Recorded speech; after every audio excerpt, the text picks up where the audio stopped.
Hola muchachos, bienvenidos a sus clases en línea de este curso de álgebra. Álgebra con la utilización de la calculadora Casio. Ajá. Y bueno, antes de comenzar te doy la bienvenida. Bienvenidos a Grupo CETEC.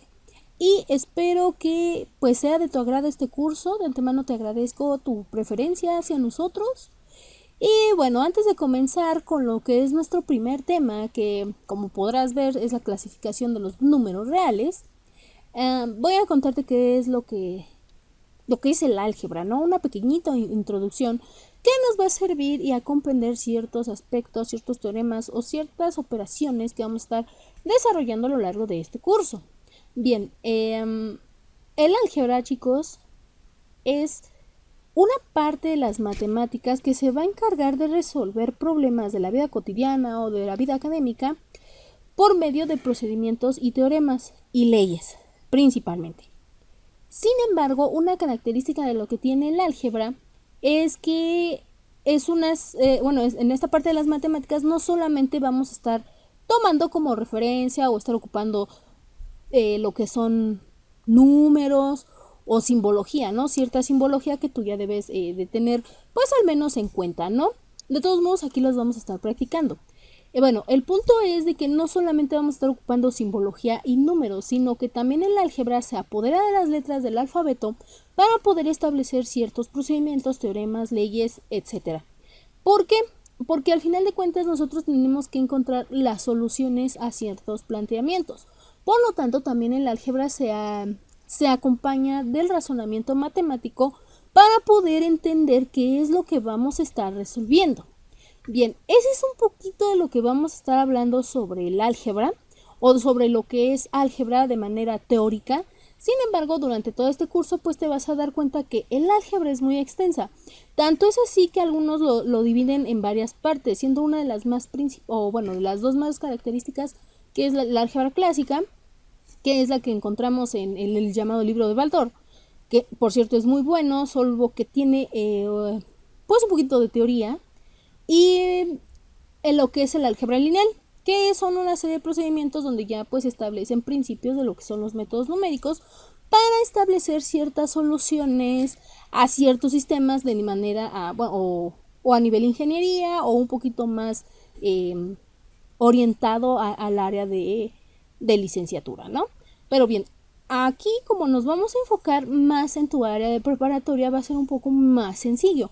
Solamente vamos a ver lo que es el álgebra lineal, el álgebra clásica. Así que vamos a empezar por este tema, ¿no? Que es muy sencillo, pero es necesario retomarlo. Pues bien, el tema de nuestra primer lección es la clasificación de los números reales. Ahora, me vas a decir qué es eso, ¿no? ¿A poco no existen algunos números o si existen? ¿A qué me refiero con reales? Bien, pues los números reales son todos aquellos que se representan en la recta numérica.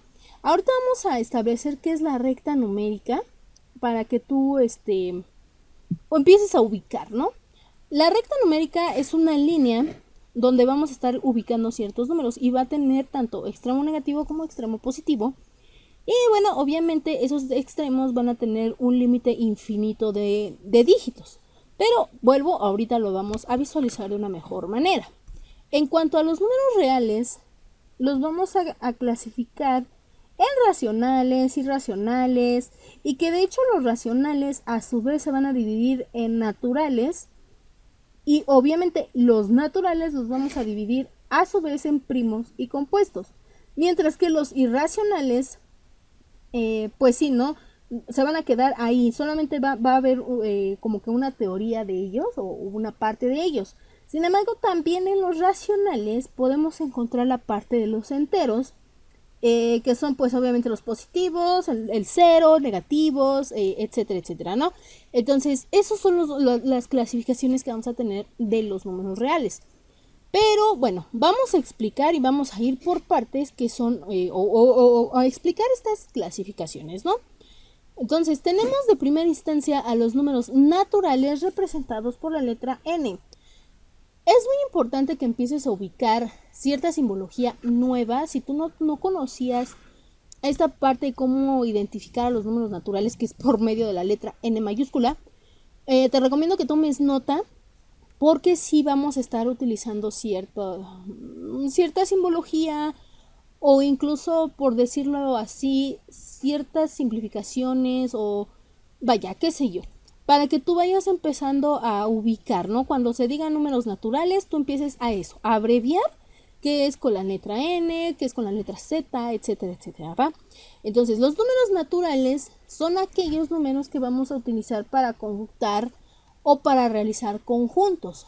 Ejemplo, cuando tú te vas a las tortillas, te dan cierta cantidad, cierto dinero. Entonces, ese cierto dinero representa a los números naturales. ¿Por qué? Porque tú estás contando cuánto dinero vas a dar para comprar tus tortillas, tu pan, tu leche, lo que tú quieras. Y en ocasiones, bueno, cuando no llevamos el dinero justo, llevamos un poquito más, un billete o algo así, nos dan cambio. ¿Y qué haces con ese cambio? Lo empiezas a contar para ver si es correcto la diferencia que te hicieron. Entonces, si por ejemplo un kilo de tortillas cuesta, no sé, 28 pesos, o no, me excedí, ¿no? Creo que cuesta 14 pesos, perdón, alrededor de eso.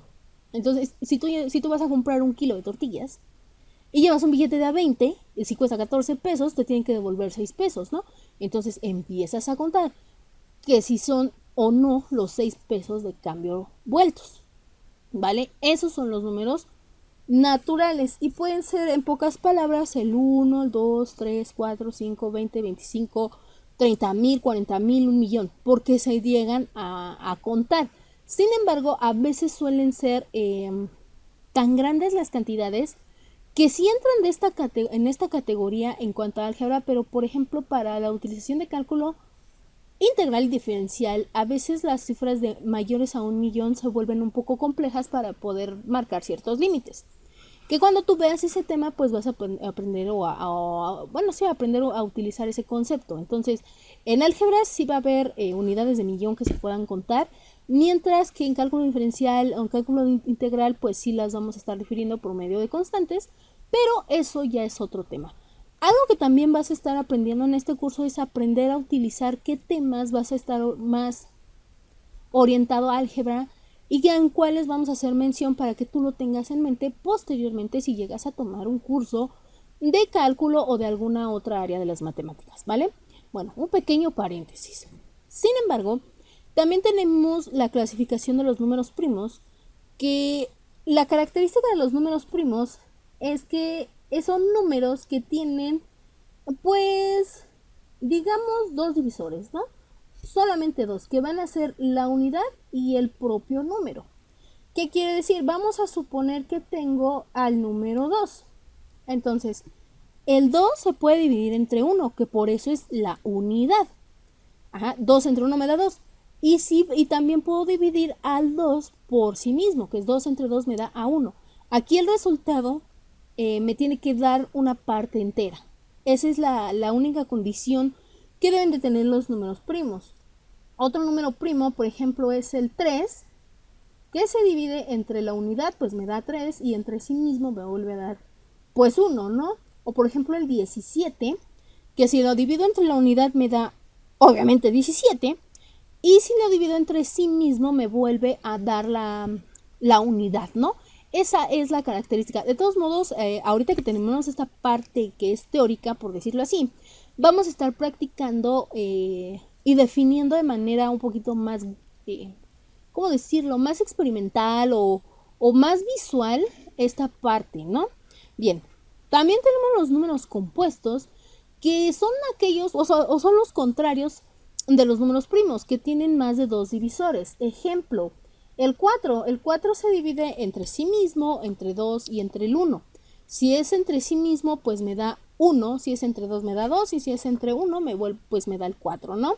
Otro número que se divide entre más de dos divisores, pues es el 12, porque si yo divido 12 entre 12 me da a 1, 12 entre 3 me da 4, 12 entre 4 me da 3, 12 entre 2 me da 6, o 12 entre 6 me da 2, o 12 entre 1 me da 12.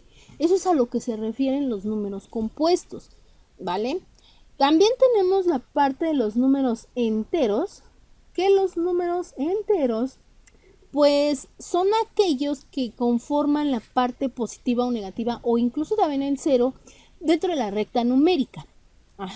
Ahora, ¿cuáles son los números enteros? El 1, el 2, 3, 4, 5, 25, 30, 40. Ajá, porque son enteros. Pero si te diste cuenta, dije puros positivos. Porque también está su parte contraria, que son los negativos, que sería el menos 1, menos 2, menos 10, menos 15, menos 25, menos 34, etcétera, etcétera. Y bueno, aquí es lo que yo te mencionaba, ahorita en un momento lo vamos a ver de manera gráfica, cómo es la división entre números positivos y números negativos, siendo el número neutro el 0. Sin embargo, se considera dentro del espectro de los números enteros porque el 0 no nada más es 0, sino que también acompaña a la parte de decenas, centenas, miles, millones, etcétera, etcétera. Entonces, el 0 no es que no valga nada. Bueno, hay que saber en dónde ubicarlo para que tenga o no un valor significativo. Pero, por lo tanto, vamos a definir que el 0 es un número neutro. También tenemos la parte de los números racionales, que se les conoce como fracciones comunes. Acuérdate que en la primaria siempre estábamos con la llamada suma, multiplicación, división, resta de quebrados. Y que hasta nos ponían fracciones mixtas, ¿no? Pero las fracciones comunes, pues son aquellas que, pues sí, que te dan una cifra o un valor fraccionario. Ejemplo, 4 quintos, 7 tercios, etcétera, etcétera. Y bueno, estas fracciones comunes las vamos a dividir de hecho en dos. Lo que es la fracción propia, que es donde su valor es menor que la unidad. Por ejemplo, 2 entre 5, pues ese valor es más pequeño en la unidad, porque es dividir dos partes para, por ejemplo, dos pedazos de pan para 5 personas. Entonces te va a salir unos pedacitos muy pequeñitos que no alcanzan a ser una unidad. Y bueno, por el contrario, tenemos la fracción impropia, que es donde su valor es mayor o igual a la unidad. Por ejemplo, 4 cuartos es igual a un entero o la unidad. O 4 medios es igual a 2 enteros y así sucesivamente. Esos son los números racionales que vamos a estar ubicando o representando por medio de la letra Q. Y los contrarios de los números racionales van a ser los irracionales, obviamente, donde su parte o el cuerpo de estos números van a ser decimales infinitos. Ejemplo, el número pi no es sí es una constante para ciertos criterios de geometría y trigonometría. Sin embargo, nosotros para fines prácticos solemos cerrarlo en 3.1416. Sin embargo, tiene muchas décimas, es 3.1415, etcétera, etcétera, etcétera. Entonces, esas partes son infinitas, esos decimales son infinitos, por eso se les llama números irracionales. No quiere decir que no son razonables o ¿cómo? ¿A qué te refieres con racionales? Pues eso, que toda esa parte decimal, o sea, que cuando tú lo resuelves o tengas la representación numérica real de ellos y después del punto haya un valor enorme de dígitos después de él, pues es a lo que se le considera. Por lo general ubicamos también mucho esta parte de los números irracionales en la resolución de raíces. Ya sea raíces cuadradas, raíces cúbicas, que por lo general son en raíces cuadradas donde observamos un poquito más este aspecto de los números irracionales, ¿vale? Entonces, espero que hasta aquí no haya ninguna duda. Esa sería la parte más esencial que nosotros necesitamos empezar a comprender y analizar para nuestros posibles, nuestros posibles temas, nuestros posteriores temas y obviamente pues nuestros posteriores ejercicios. Entonces vamos a empezar a utilizar esta pizarrita que se me hace excelente y vamos a ubicar lo que es nuestra recta numérica. Bien, me quedo creo que un poquito a desnivel. Ok, bueno, nuestra recta numérica es una representación gráfica donde vamos nosotros a ubicar los números reales. Todos los números reales se pueden ubicar en la recta numérica, sean positivos o sean negativos, siendo como parte neutral el 0. Aquí es donde vamos a tener al 0, ¿vale? Al 0. Bueno, me salió un poquito chueco. Bueno, da igual. este 0 va a ser nuestro punto máximo o nuestro punto de referencia para ciertos trabajos, para igualaciones, que es lo que vamos a estar ocupando mucho en álgebra. Posteriormente tenemos el lado positivo, que es del 0 a la derecha, y obviamente también tenemos al lado negativo, que es del 0 a la izquierda, ¿vale?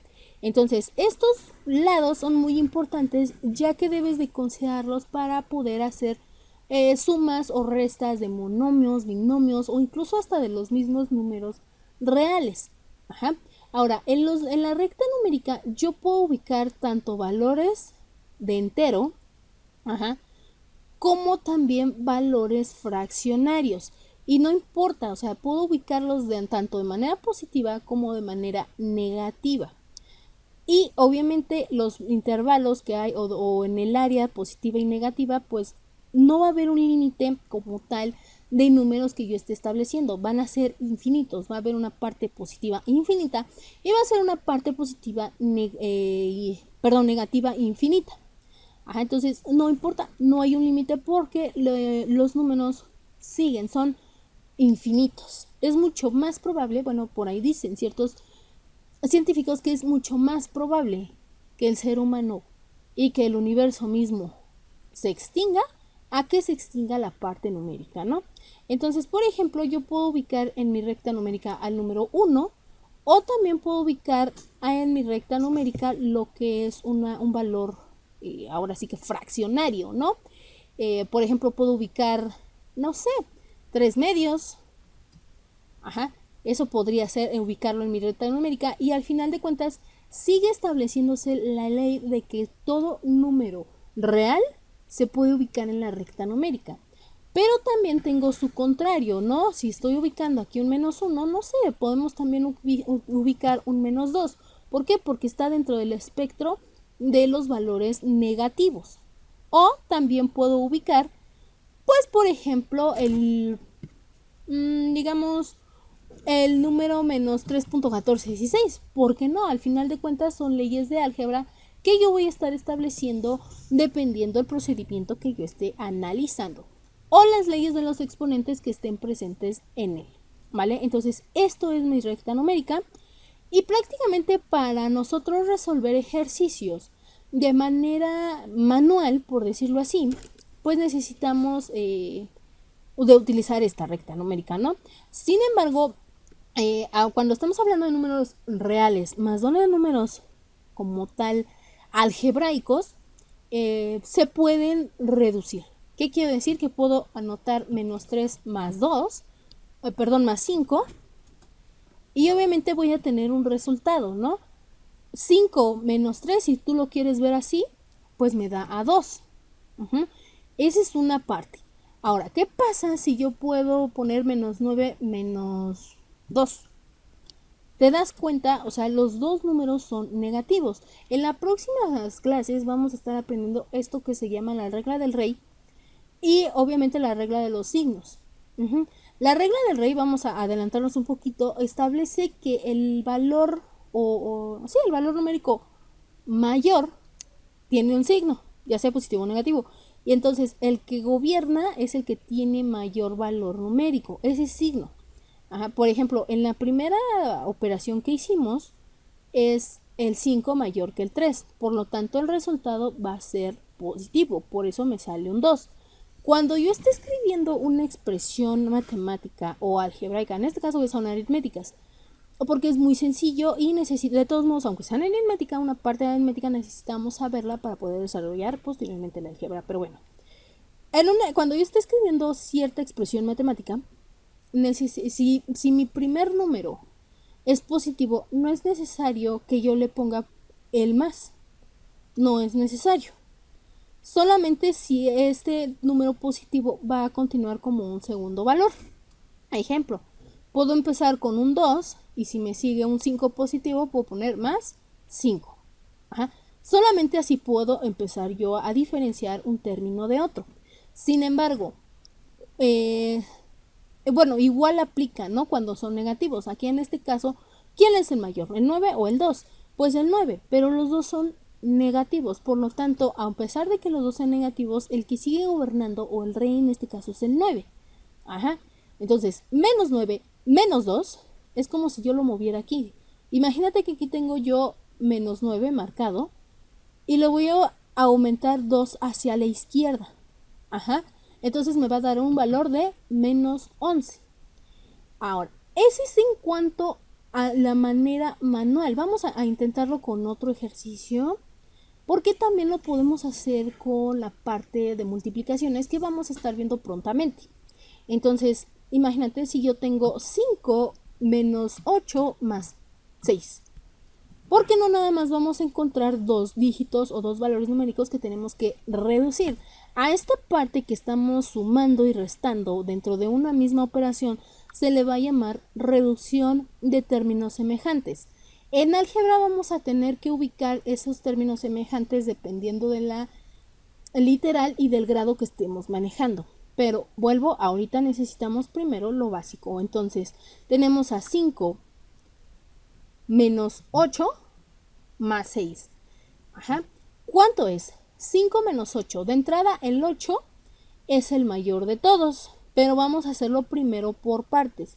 Técnicamente la regla no es muy estricta al hablar de que si tenemos que escribir primero los positivos o realizar primero los procedimientos de los números positivos, pero se recomienda, más no es obligatorio. En este caso vamos a omitir esa regla y vamos a empezar por la primera parte. ¿Cuánto es 5 menos 8? Como el 8 es mayor, el resultado entre esta diferencia me tiene que dar negativo. Por lo tanto, saco obviamente la diferencia, perdón la redundancia, y la diferencia sería de 3. Ahora, menos 3 más 6, en este caso el 6 se vuelve el mayor. Menos 3 más 6 me da un valor de 3. ¿Vale? Vamos a ver si es correcto todo lo que estamos estableciendo. Bien, nuestro objetivo de este curso es que tú aprendas álgebra tanto de manera manual como la utilización de las calculadoras científicas, en este caso de preferencia los modelos Casio. Durante nuestro curso vamos a estar utilizando diferentes modelos de calculadoras científicas que son Casio, pero también podemos ajustar la programación para otro tipo de calculadora, por ejemplo las Case o las Sharp. No tanto las tejas, porque sí podemos utilizar una tejanita y prácticamente la programación no sería como que muy diferente. Sin embargo, las tejanitas estaban un poquito más orientadas a lo que es el área de ingeniería, mecatrónica o electrónica. Y las Casio son un poquito más versátiles, se ajustan tanto a nivel de secundaria, de prepa, de universidad, de posgrado, etcétera, etcétera. Ajá, en este caso vamos a utilizar una de las más sencillas para nivel medio superior, que es una Casio FDX82S. En esta calculadora la peculiaridad que tiene es en cómo escribir las fracciones. Ajá.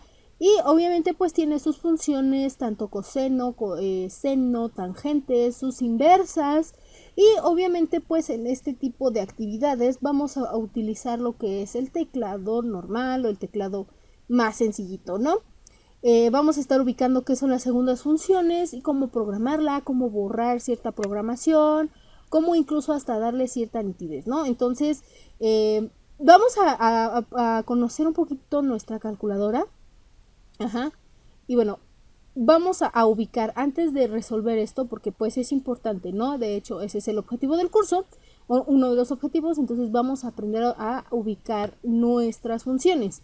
Si tú no tienes este modelo, no te preocupes. Ajá.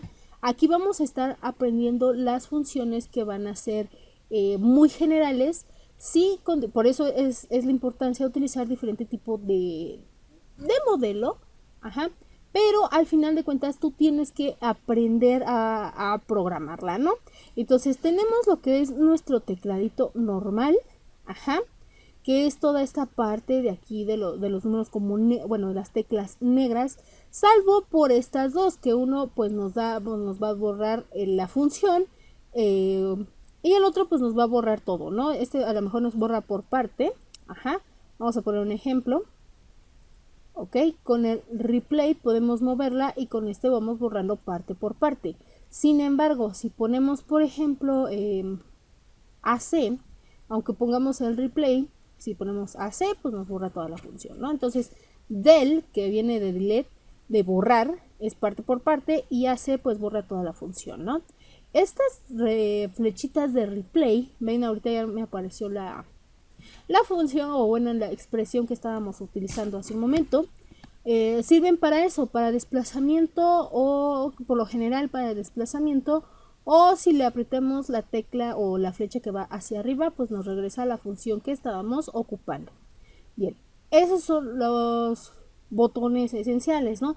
Obviamente tenemos pues nuestra simbología, que es el signo de por o times. En algunas calculadoras, si viene el manual, viene hecho por times. Tenemos el de entre, la suma, la resta. Pero aquí tienes una resta y aquí tienes otro número negativo. Bueno, otra simbología negativa. Es porque cuando nosotros ponemos este de aquí arriba, es que nos va a indicar que existe un número negativo.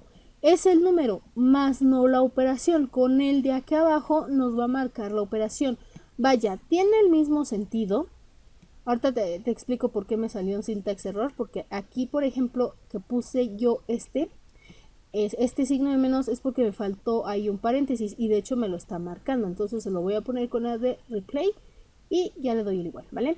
Ahora, ¿cuál es la diferencia? Este es una operación. Este me establece la negatividad de la expresión, o en este caso del número.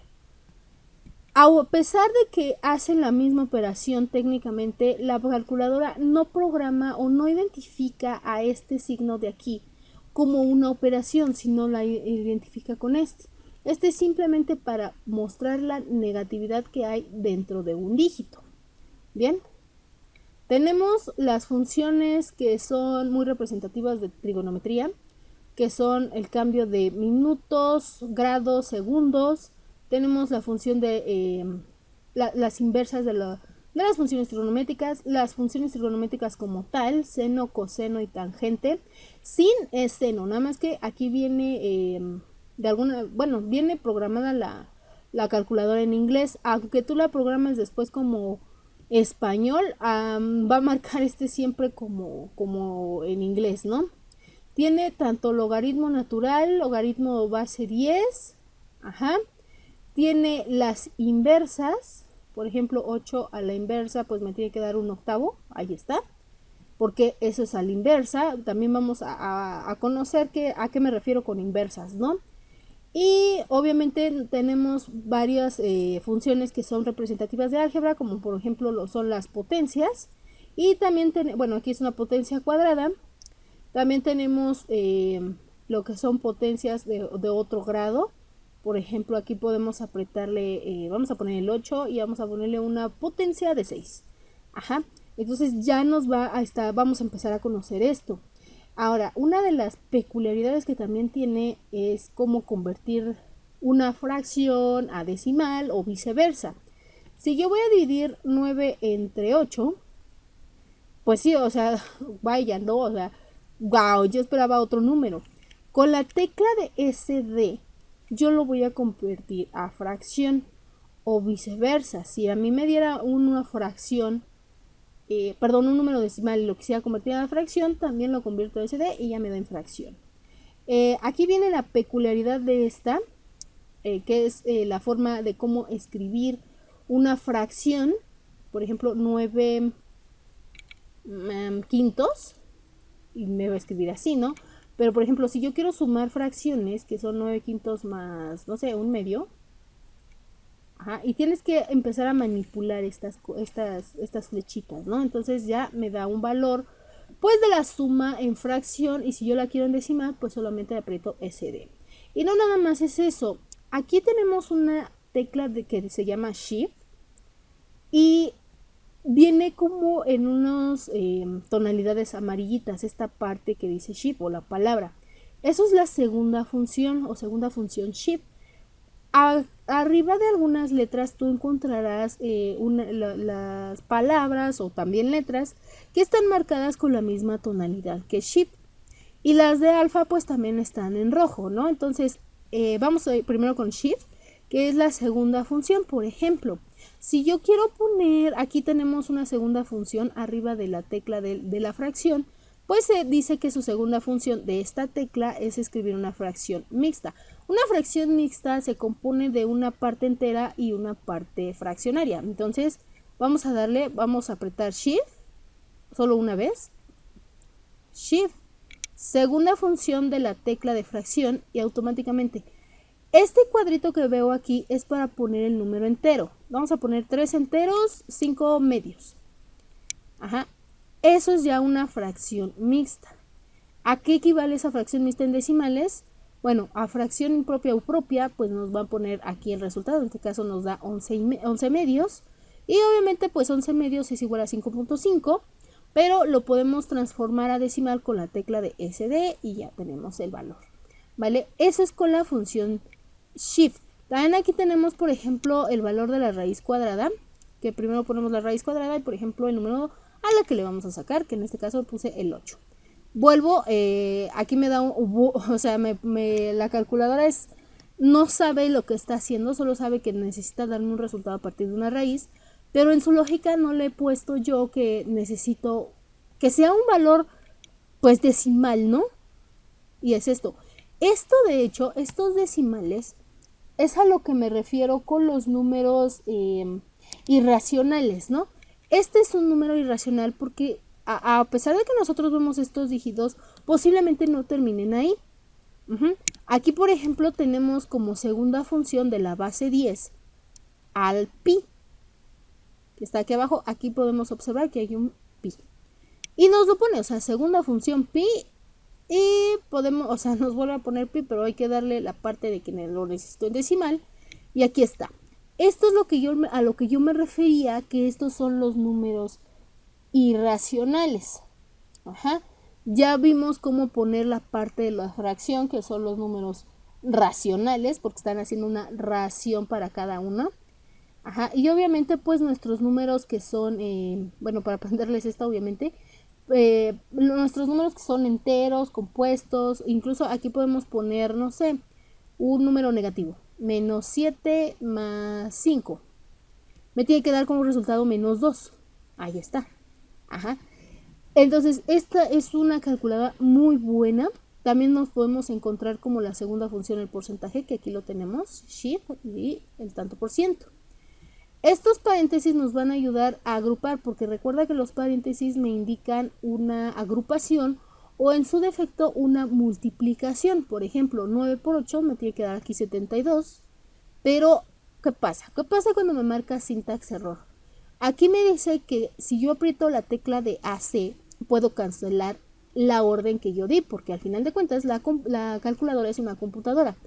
Y hasta ahorita, gracias al cielo, debemos tener en cuenta que no nos están gobernando las computadoras. Bueno, me gustaría decir eso un 80% porque pues sí, lamentablemente estamos dependiendo mucho de las calculadoras o las computadoras, ¿no?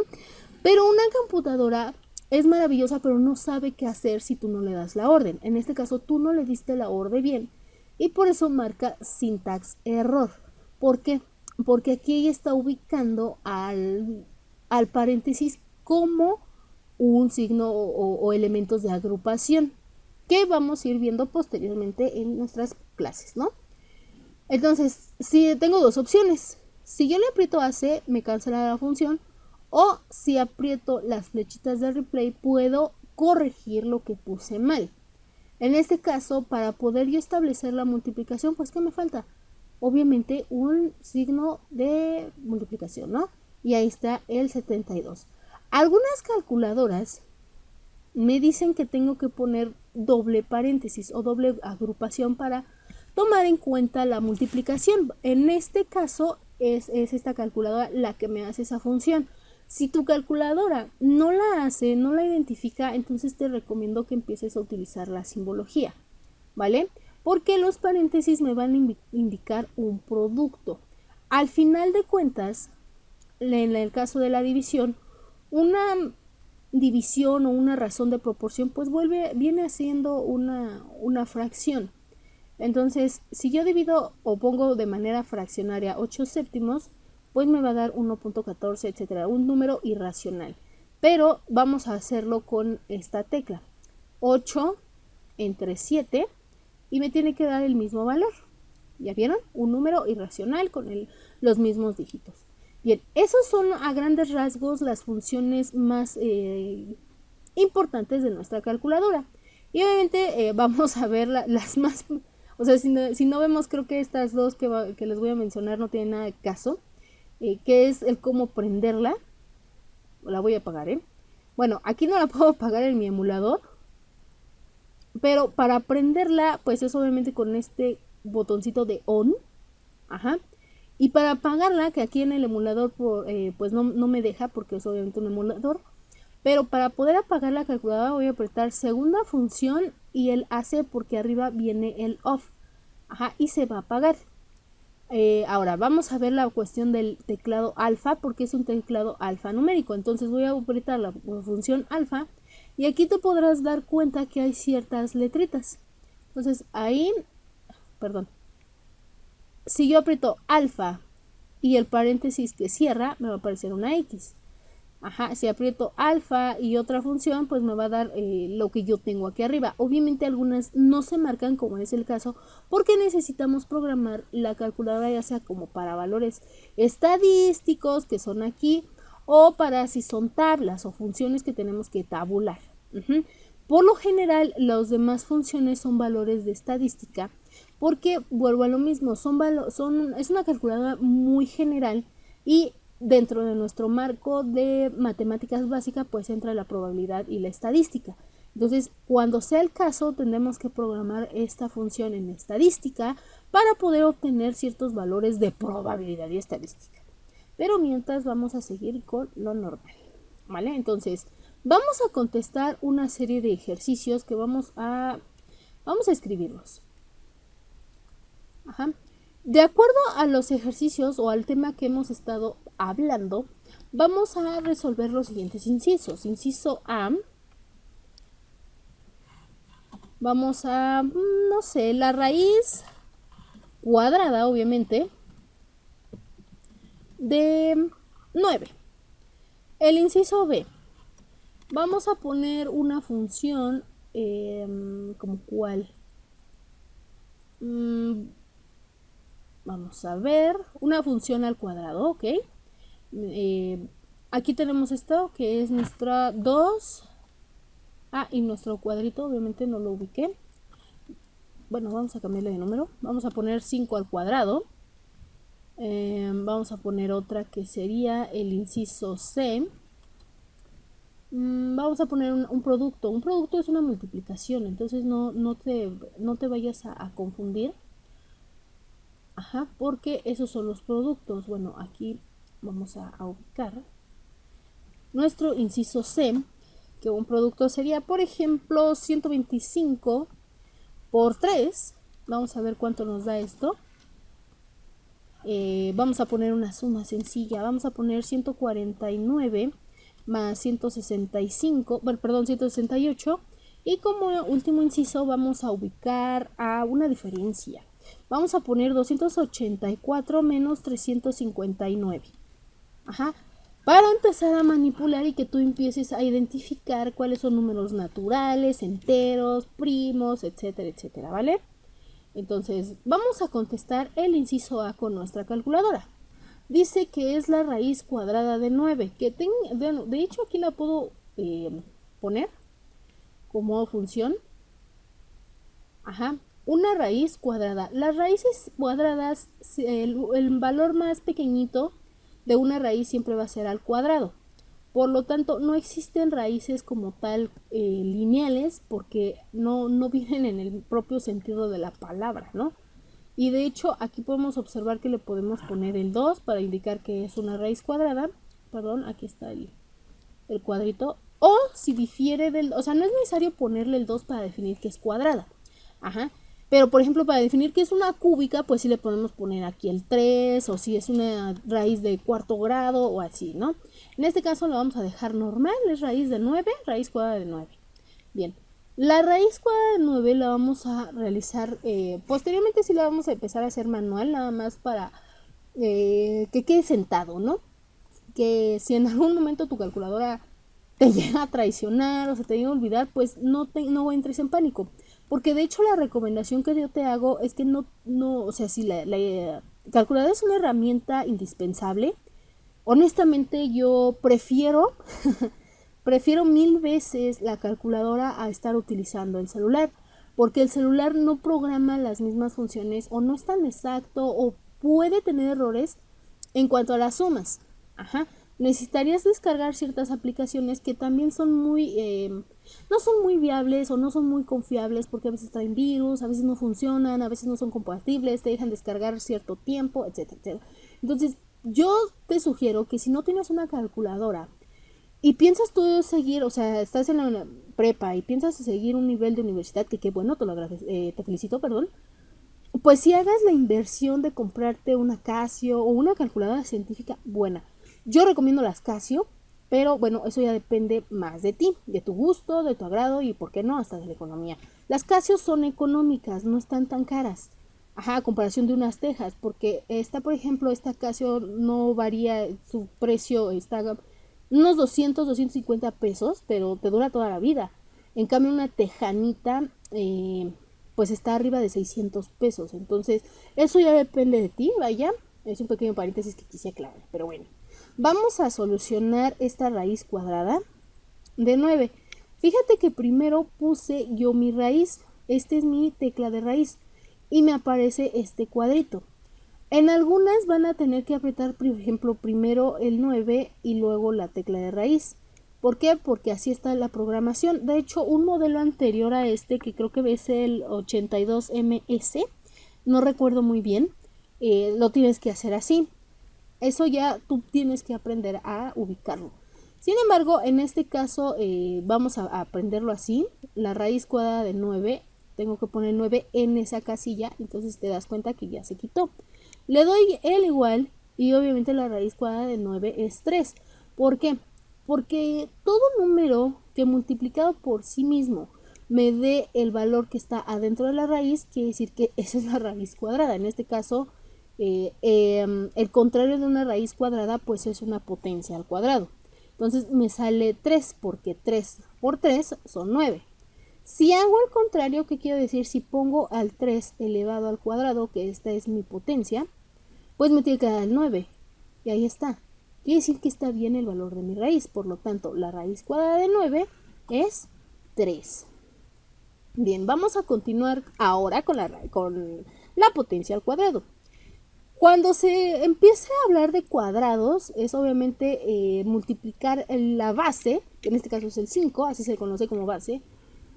Y si está al cuadrado necesito multiplicarla 2 veces por sí mismo. Si está al cubo son 3, si está a la cuarta potencia son 4, ¿no? En este caso son cuadrados. Cuadrado es lo que me está pidiendo. Entonces, 5, vuelvo a poner mi tecla de cuadrado, me tiene que dar 25.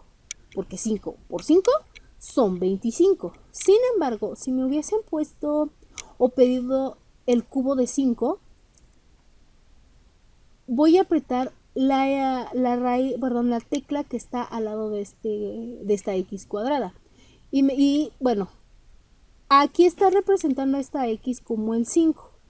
Puede ser cualquier número que te pidan, pero aquí lo importante es recalcar que hay un cuadrito aquí en blanco que representa a este que está vacío. Porque este en blanco, obviamente es como si fuera un cheque en blanco. Tú le vas a poner la cantidad que necesitas. En este caso, si me hubiesen pedido el cubo, pues pongo el 3 y me da ese valor, ¿vale? Eso es en cuanto a potencias. Vamos a resolver este producto que puedo resolverlo con el teclado normal. 125, le puse 123, ok, 125 por 3 y me da como resultado 375. Perdón, me pasé. 375. Pero si yo no lo quiero utilizar con esta simbología del times, que yo no recomiendo que te estés acostumbrando mucho a esto. Si la calculadora lo requiere, ok, pero tal vez en el modo de escritura a mano no te acostumbres mucho a poner esta simbología, porque en álgebra suele confundirse esta X con una X de letra. Entonces, cuando empecemos ya con la parte de álgebra, de hecho ya en nuestra segunda clase vamos a empezar a ocupar los paréntesis o el punto para marcar los productos, para que te vayas acostumbrando y no cometas el error que a veces muchos cometen en estar confundiendo esta X con, bueno, con un valor de incógnitas, ¿no? Entonces vamos a ver qué pasaría si yo pongo 123 con paréntesis, abro paréntesis, pongo mi cifra, perdón, 125, dale con 123. Ok, abro paréntesis, pongo mi 125, cierro paréntesis y vuelvo a abrir. Bueno, mi 3 y cierro paréntesis. Entonces me da 375, que es el valor que me dio originalmente utilizando esta función. ¿Vale? Espero que hasta aquí no haya ninguna duda. Y bueno, ya estuvimos identificando, me salió un número primo, que en este caso fue el 3. El 25 también es un número entero, de hecho, igual el 375, y de hecho son positivos, ¿vale? También hace rato en los ejercicios que estuvimos viendo, pues me salieron los números irracionales cuando puse las raíces. Y bueno, vamos a continuar con esta adición. Bien, 149 más 168 y me da 317. Ajá. Vuelvo, es un número que puedo representar en mi recta numérica. Y ahorita que borré la función es porque te voy a enseñar otra tecla que es muy útil, pero ten cuidado a la hora de manejarla. Abajo del igual tengo una tecla que se llama ANS, que viene de answer, que quiere decir de respuesta en inglés. Entonces, si yo le aprieto mi ANS o mi answer, me va a marcar el último dígito que yo obtuve dentro de la calculadora. Ajá. Que en este caso va a ser la suma de 149 más 168. Ahí está, 317. Pero si yo le vuelvo a poner, por ejemplo, un por 3, entonces me da 951, porque es el ANS que yo tuve programado. Ahora, voy a borrar la función, o sea, este ANS por 3, y voy a volver a opletar ANS, y me tiene que salir los 917. Perdón, los 955. Ajá. Es porque guarda la última función, o el último resultado de mi última función. Por eso hay que saber utilizar ese ANS. A veces nosotros lo establecemos así y con el mismo cursor lo puedes ir moviendo. Ajá. Y vuelves a dar, por ejemplo, si yo quiero tomar el valor de 317 como mi última respuesta, o como mi último answer, solo le doy el igual. Ajá. Pero aquí me está programando ya el 951. En algunas calculadoras sí me deja. Ajá. Pero en este modelo no. Por lo tanto voy a tener que escribirlo en un papelito o algo así, porque me puede confundir. Ajá. Sin embargo, para poder yo evitar esta confusión de los ANS, porque a veces se nos hace tan fácil, porque técnicamente lo que nosotros hacemos con la calculadora es programarla. Entonces, en una de las programaciones yo le doy un por 5 y estoy sacando tantos ANS y a la mera hora no los necesitaba, úchale, pues ya mi resultado es incorrecto. Entonces, cuando te salga esto y no estés muy familiarizado, todavía te cueste trabajo o todavía tengas dudas en cómo utilizar el answer, yo te recomiendo que borres toda la función para que no haya una saturación de datos y la calculadora no empiece a entorpecer tu trabajo, ¿vale? Bien, entonces 149 más 168 nos da un total de 317, ¿vale? Entonces vamos a poner aquí nuestro 317. Y por último tenemos una diferencia. En esta diferencia vamos a borrar esta función porque puede manipularme los datos acá. Entonces la borro con AC. Recuerda, si quiero borrar pasito por pasito es con del. Y si quiero borrar todo de un jalón o toda la función es con AC. Bien, vamos a poner 284 menos 359.